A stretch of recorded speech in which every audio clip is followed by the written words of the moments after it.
El miedo y el dolor son temas que nos acompañan desde niños. Quizá no nos guste admitirlo, pero el miedo y el dolor pueden ser nuestros aliados. El fundador de la psiquiatría, Sigmund Freud, decía que hay tres miedos.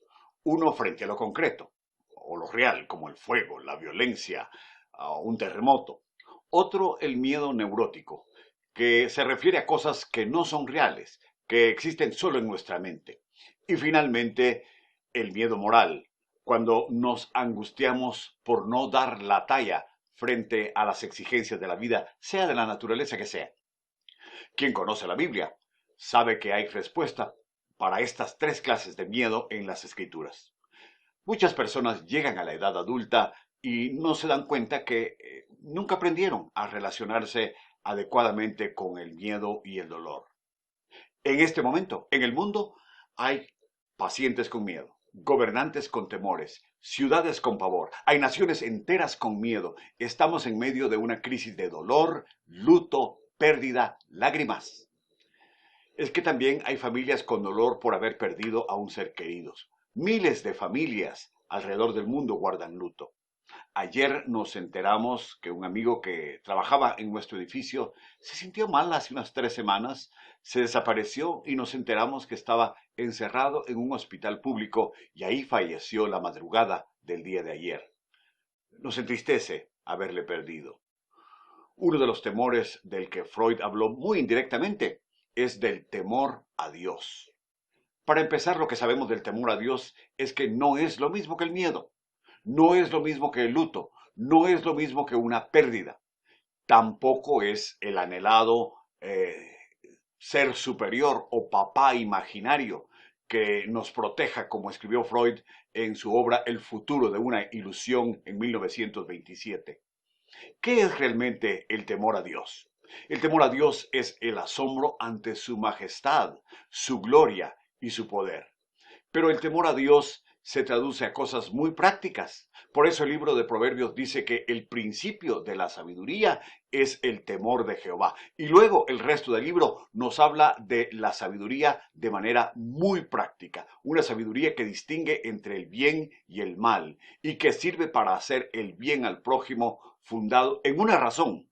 La razón es el Dios majestuoso, glorioso, poderoso, que te ama a ti y que pide que te cuides y que ames al prójimo y que actúes sabiamente ante el prójimo. Ese es el temor a Dios en las Escrituras. Hace unos días dijimos que el amor a Dios se enseña generacionalmente, de padres a hijos, y que eso puede propiciar o la caída de una civilización o la gloria de una civilización, porque Dios es la primera y máxima realidad del hombre civilizado.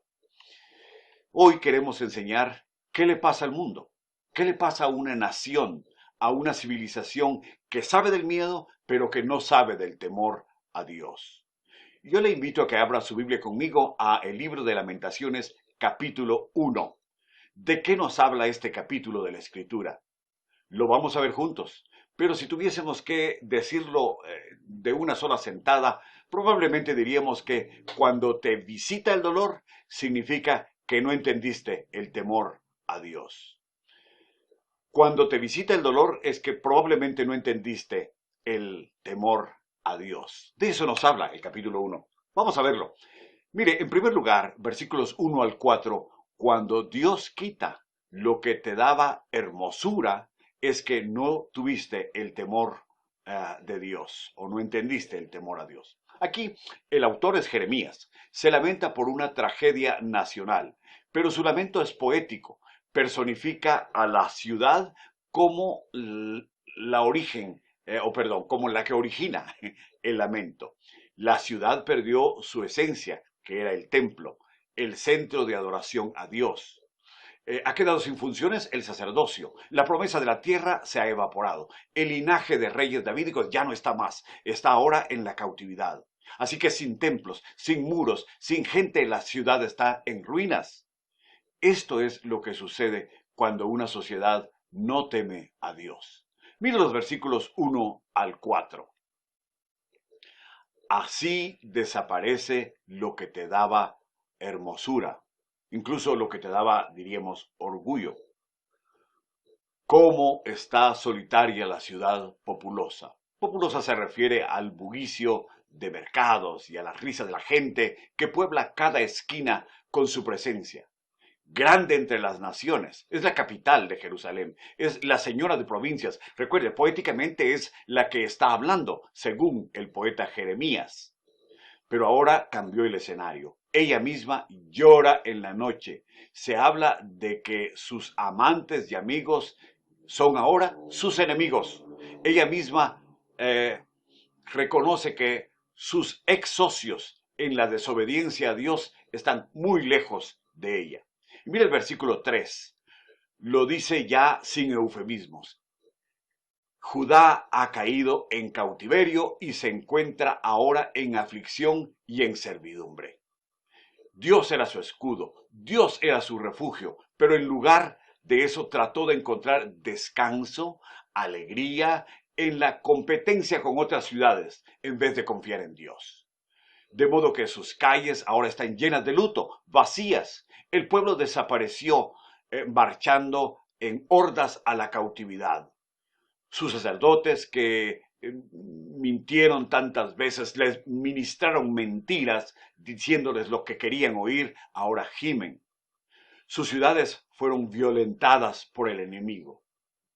¿Sabe usted que yo encuentro muchos paralelismos entre lo que dice toda esta sección y el mundo actual? El dolor, la soledad, el vacío, la ausencia de risa y de felicidad en nuestro mundo actual. Pero mire usted en segundo lugar, ¿por qué cayó Jerusalén? Nosotros dijimos hace unos días que cuando la indiferencia a Dios se enseña de padres a hijos, el resultado natural es la caída de la civilización. Hoy estamos lamentando una tragedia mundial, pero en el fondo lo que está en juego es que Dios nos enseña qué sucede cuando dejamos de lado a Dios.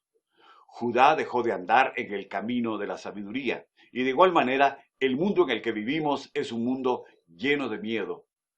Pero tener miedo no es lo mismo que tener temor a Dios. El teólogo John Piper dice que el temor a Dios es que nuestra mente y nuestro corazón están tan claros de que Dios es tan poderoso, tan santo, tan majestuoso, que no te atreverías jamás a huir de Él, sino solo puedes correr hacia Él. En otras palabras, dice Piper, el temor de Dios no es otro requisito que se te impone en una lista de obediencias, sino es la única actitud con que te puedes acercar a Dios, con la que puedes creer en Jesucristo.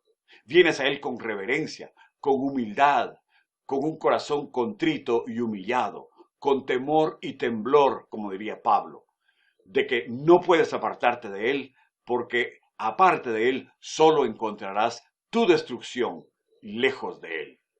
Fin de la cita de Piper.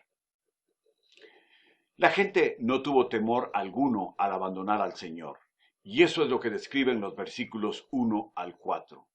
Esa es la imagen de la fornicación, es ir tras otros dioses y sentir que Dios es uno más de la colección de deidades. Es un pasatiempo para cuando no tienes nada más que hacer. Dios se los advirtió en Deuteronomio 28 al 32. Si ustedes abandonan a Yahweh, si ustedes me sustituyen por otros dioses, vendrá la pobreza, vendrá eventualmente la destrucción de sus cosechas, vendrá el hambre y vendrá finalmente la cautividad. Y eso se los dijo en Deuteronomio 28 al 32 y se los cumplió al pie de la letra, como Él cumple todas sus promesas. ¿Por qué llegó Judá a esa condición? Porque perdió el temor a Dios. Eso es lo que decimos en esta primera sección. Así que cuando se perdió la hermosura, no tuvimos temor de Dios. Pero en segundo lugar, cuando Dios quita a tus líderes, es que no tuvieron temor de Dios. Mire los versículos 5 al 11. Estamos aquí ante la humillación de Jerusalén. Mire cómo desapareció el liderazgo. ¿Quiénes gobiernan ahora sobre ellos? Versículo 5. Sus enemigos. Ahora son prósperos quienes les aborrecían. ¿Y cuál es la razón por la que Dios permitió esto? Por la multitud de sus rebeliones. Si arriba era grandeza perdida. Aquí en el versículo 6 se habla de la elegancia y la dignidad perdidas. Su liderazgo es como siervos que por más que caminan no hayan pasto. Si algo tenían seguro los príncipes de la antigüedad era el alimento, no más, no más. Ahora es el enemigo el que gobierna, versículo 7. El tormento aquí no es arrepentimiento, ese tormento es la memoria de sus rebeliones que se confunde con sus aflicciones. Sí, Israel o Jerusalén tuvo su gloria, como la de David, como la de Salomón, pero ahora esas son memorias pasadas. Mire usted cuántas veces se dice aquí en el pasaje el acuerdo o me acuerdo o recuerdo. Lo único que tiene enfrente ahora es la risa burlona del enemigo. La ciudad es sinónimo de pecado en versículo 8. Los que vivían del poder, es decir, sus funcionarios, ahora la menosprecian. Y aquí hay dos figuras. Una tiene que ver con la vergüenza, que en el Antiguo Testamento ver la vergüenza de alguien tiene que ver con ver la desnudez de alguien. Es una metáfora, porque está hablando de la ciudad y a la vez es una hipérbole o una exageración literaria. Lo mismo en el versículo 9, que habla de la inmundicia en sus faldas.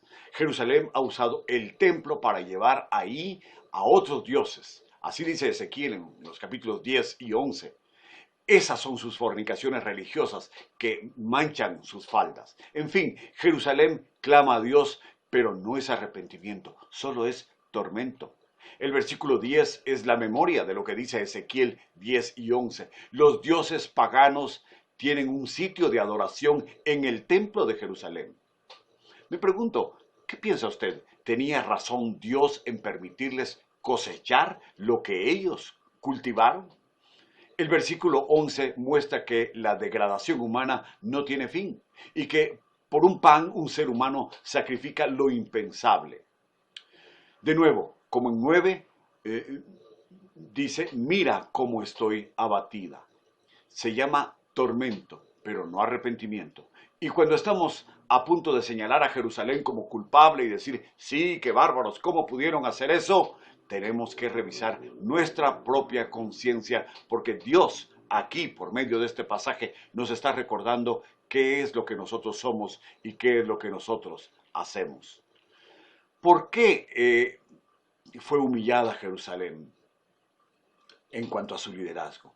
Hay un problema moral que nos molesta cuando leemos todo esto. No sé si a usted le está molestando, pero es natural. Nos preguntamos, si Dios es bueno, ¿cómo pudo permitir que esto sucediera a su pueblo? Dios es amor, Dios es perdón, Dios es bueno. Pero recuerden lo que decía Éxodo 24, o lo que decía Éxodo 34, versículos 6 y 7. Sí, Él perdona, que decía allá, decía rebeliones, transgresiones y pecados. Pero también decía que Él no tendría por inocente al impío. Y usted se pregunta, pero bueno, ¿perdona al fin o no perdona?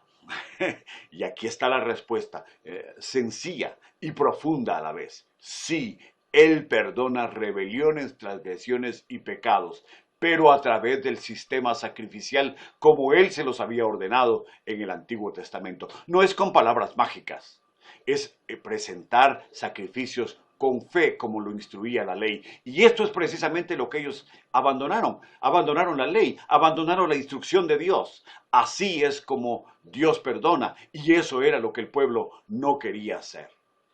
Porque para eso se requiere ¿qué? Se requiere contrición, se requiere humildad, se requiere fe, se requiere obediencia. En otras palabras, se requiere temor a Dios. No para huir de Él, sino para abrazarse a Él como hizo el hijo pródigo cuando corrió a su padre. Y Dios es un caballero. Y si quieres vivir lejos de Él, Él te dejará vivir lejos de Él. Pero no tendrá por inocente al impío, como dice su palabra. Sin embargo, tampoco te va a retorcer el brazo. Tu temor a Dios nace de la libertad misma de tu corazón. Así que cuando el pueblo pierde su hermosura y pierde su liderazgo, es porque no tuvo temor de Dios. Pero en tercer lugar, cuando Dios te pone por escarnio, o por ejemplo, es que no tuviste temor de Dios. Mire los versículos 12 al 13. Estamos aquí ante el escarnio de Jerusalén. y dice que su dolor es evidente a los transeúntes. La poesía de este canto de lamento nos hace imaginar que hay una mujer sufriente y que nadie se conmueve. Y no me parece que sea metáfora lo del ardiente furor. Dios está airado con su pueblo. Es como una mujer doliente, la ciudad de Jerusalén, cuyos huesos se consumen del dolor. Está atrapada y tirada en el suelo, que es una figura de total abandono. Mire, ahí está, versículos 12 al 17. Pero la figura del versículo 14 sugiere que a Dios no se le puede engañar. El cuadro que tenemos aquí es el de un prisionero que tiene atadas las manos y la cabeza a un yugo, y es una atadura que Dios mismo ha hecho. Y en el versículo 15, la palabra hollar era una figura que se llevaba a cabo en un viñedo. Las uvas se ponían en una pileta y se pisoteaban hasta sacar toda la pulpa y separar el jugo que escurría de la uva. El jugo, por supuesto, era guardado y era consumido. Pues eso dice el escritor que le pasó a los soldados y a lo mejor de la juventud de Jerusalén. Es una ciudad hollada por el Señor mismo. Versículo 16. El llanto encuentra consuelo, por supuesto, solo en Dios. Pero si ellos se alejaron de Él, no hay otro consuelo. Perdió su paz, perdió a sus hijos, dice Jerusalén.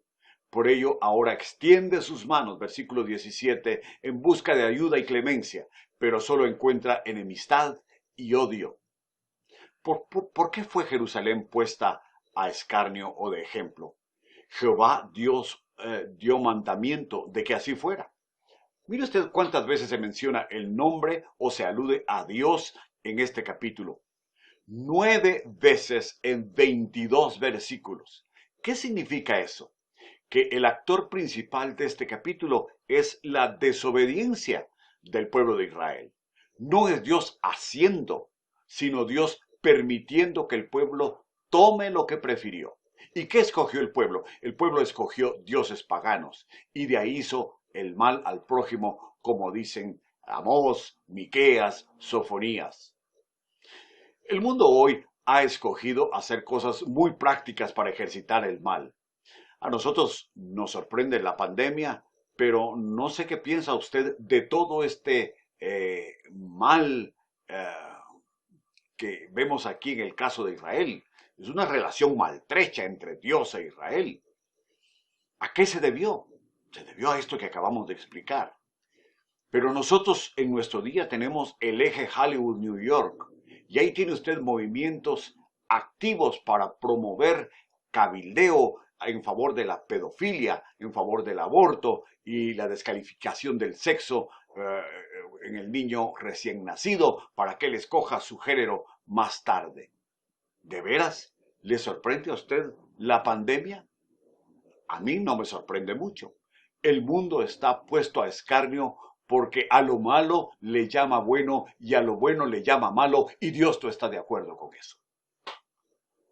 Amar a Dios y hacer el bien al prójimo, eso es el temor de Dios, y está fundado en una razón, en el Dios majestuoso, glorioso y poderoso.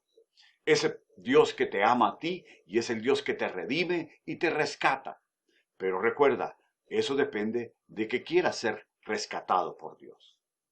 Así que Israel no solo perdió Jerusalén, no solo perdió su hermosura, no solo perdió su liderazgo, no solo fue puesta a escarnio, sino que en cuarto lugar, cuando una nación, cuando un pueblo, cuando el mundo se vuelve elección para que otros aprendan, es que no tuviste temor de Dios. Miren los versículos 18 al 22. ¿Por qué el mundo resulta ser una elección objetiva, o en este caso Jerusalén, una elección objetiva al mundo? Versículos 18 al 22. Y aquí empezamos con una confesión. Jehová es justo, dice Jerusalén, la voz que habla. Y yo, dice Jerusalén, me rebelé contra su palabra. Y el llamado ahora es a todos los pueblos. ¿Para qué? Para que escuchen esa palabra y para que miren su condición.